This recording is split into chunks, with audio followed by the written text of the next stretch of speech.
राम राम। शरणो सतगुर ध्याल को, मुख हृदय हरि नाम। नित्य प्रति संगत सादगी, आजीवन मोक्ष सुख राम।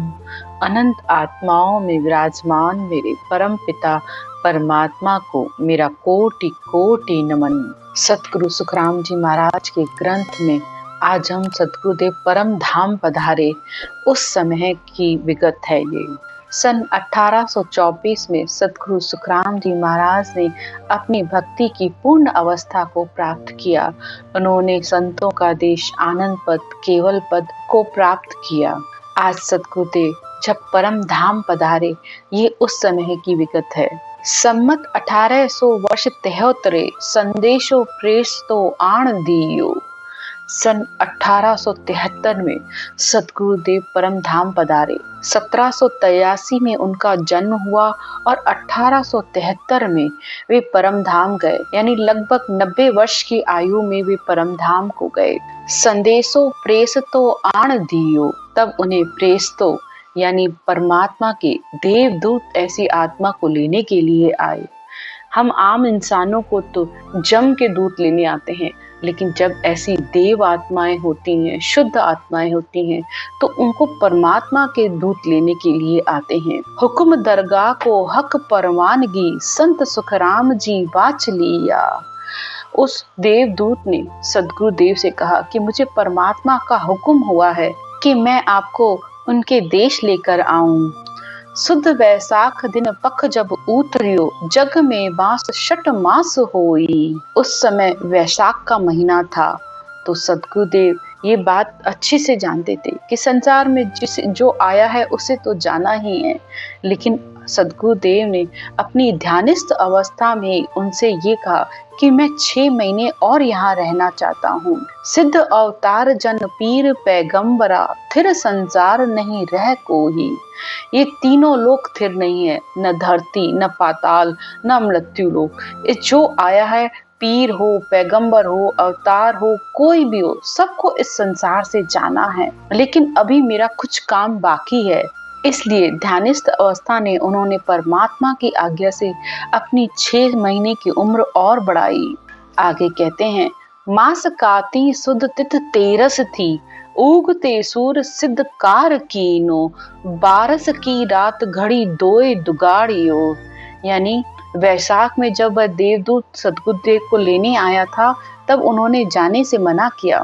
और फिर काती के महीने में, वैशाख से लेकर काती 6 महीने बाद तिथि 13 की थी, उगते सूरज यानी ब्रह्म मुहूर्त में उन्होंने जाने की इच्छा की।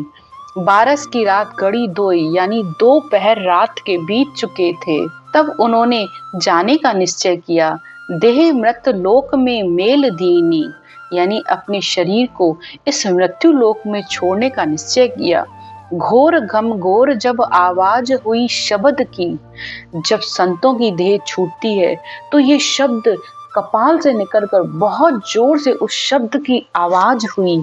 इस आवाज के बारे में अधिकतर बताया जाता है कि जब सतगुरुदेव ने देह छोड़ी तो एक बहुत ही तेज आवाज हुई थी, जिसको देखने के लिए अंग्रेज भी आए थे। लेकिन सतगुरुदेव ने वहां के लोगों को पहले से ही बता दिया था कि जब मैं देह छोड़ूंगा और अगर अंग्रेज आए तो उनको मेरा मुंह भी मत दिखाना, पीठ से उनको दर्शन कराना। तो जब वो आए उस समय अंग्रेज, तो अंग्रेजों ने पूछा कि इतनी जोर से आवाज क्यों हुई है। तो उन्होंने, वहां के लोगों ने उन्होंने कहा कि किसी संत रूपी आत्मा ने शरीर छोड़ा है, ये उसकी आवाज है। फिर उन्होंने उसके पीठ के दर्शन ही कराए। सतगुरुदेव का सामने से उनके दर्शन नहीं कराए उनको। रोम ही रोम ररंकार बोल्या, उनके रोम रोम में वह ररंकार की ध्वनि थी। नव ही द्वार होए राह नहीं मोख की। संसार से जो मनुष्य जाता है तो संसार से जाने के लिए 9 दरवाजे होते हैं, जिससे यह आत्मा निकल कर जाती है और शरीर छूट जाता है। 9 दरवाजे यानी किसी की जब आंखों से श्वास निकलता है तो उसकी आंखें खुली रह जाती है, किसी का मुंह से श्वास निकलता है तो उसका मुंह खुला रह जाता है, अगर कानों से श्वास जाता है तो किसी के खून निकलने लगता है। और 7 तो हो गए ये, और 2 दरवाजे नीचे के होते हैं, एक मूत्र द्वार, एक मल द्वार। अगर इनसे श्वास मनुष्य का जाता है, जिसे अवगति भी बहुत से लोग कहते हैं, तो किसी का पेशाब बह जाता है तो किसी का मल निकल जाता है। और गरुड़ पुराण में भी बताया जाता है कि ऐसी आत्मा को यम के दूत लेने आए हैं। लेकिन जो केवली भगवंत हैं, जो संत हैं, वो जीते जी अपनी इस कपाल क्रिया से, यानी इस 10वें द्वार को फोड़ के उनका शब्द बाहर होता है और वे परमात्मा में जाकर मिलते हैं। कपाल क्रिया के लिए कहा जाता है कि मनुष्य को जीते जी कपाल क्रिया करनी चाहिए।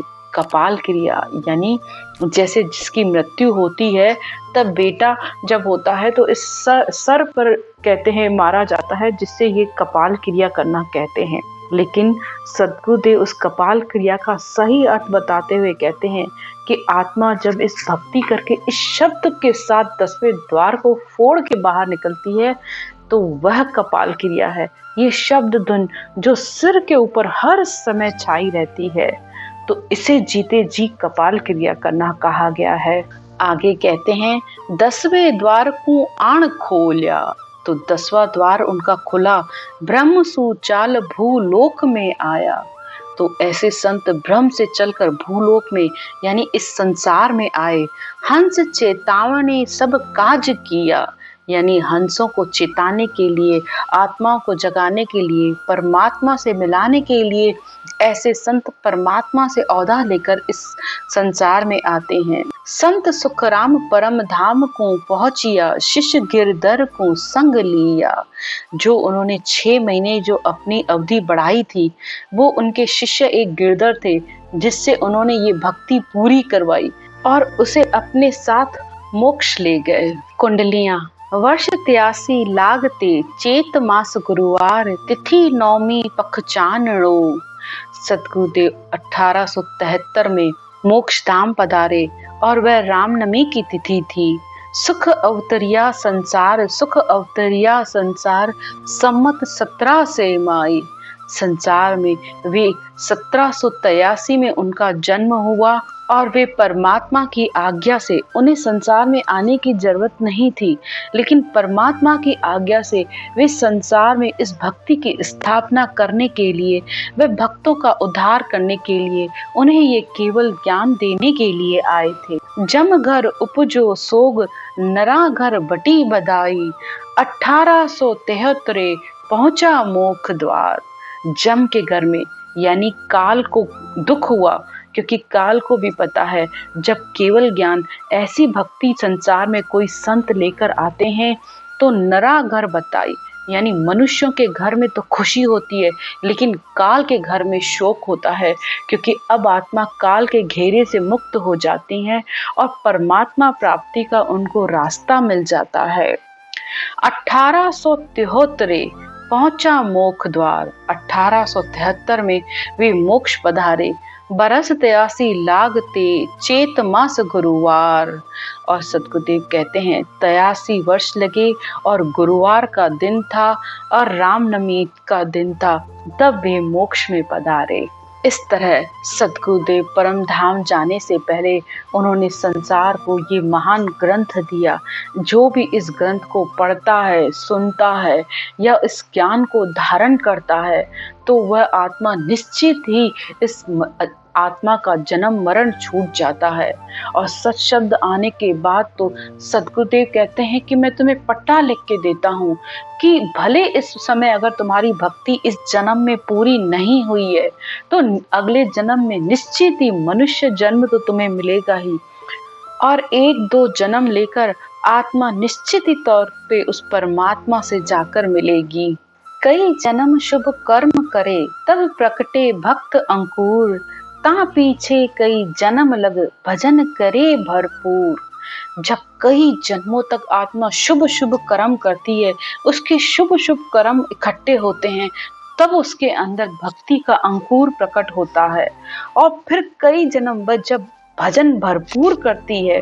भजन करे भरपूर ज्ञान घट में जब होई, तब उसके अंदर इस ज्ञान का प्रकाश होता है। कई जन्म कहे ज्ञान, तब अणभय कह होई। सुख राम अणभय परे, कई वर्ष लिव ध्यान। ता आगे परा भक्त है, कोई पावे संत सुजान। तो इस तरह जब शुभ कर्म इकट्ठे होते हैं, तब आत्मा के अंदर भक्ति का अंकुर फूटता है और फिर उस अंकुर में उसे ज्ञान की इच्छा होती है। तो वह आत्मा इस केवल ज्ञान को धारण करती है और फिर उसके बाद इस ज्ञान को धारण करती है और उसे उस सत्शब्द रूपी परमात्मा की प्राप्ति होती है और वह आत्मा परमात्मा में जाकर मिलती है। और जो केवली भगवंत होते हैं, तो वो संसार में जब इस आत्मा को ज्ञान देने के लिए आते हैं, तो उन्होंने के तो कई जन्मों की पुण्यमानी इकट्ठी हुई है। उनके अंदर ये ज्ञान उनके घट के अंदर जागृत होता है, तब वे खुद तो मोक्ष में मिले हैं और अनंतों को अपने साथ मोक्ष में ले जाते हैं। तो ऐसे केवली भगवंतों को, ऐसे संतों को, ऐसे औदाधारी संतों को कोटि कोटि नमन है।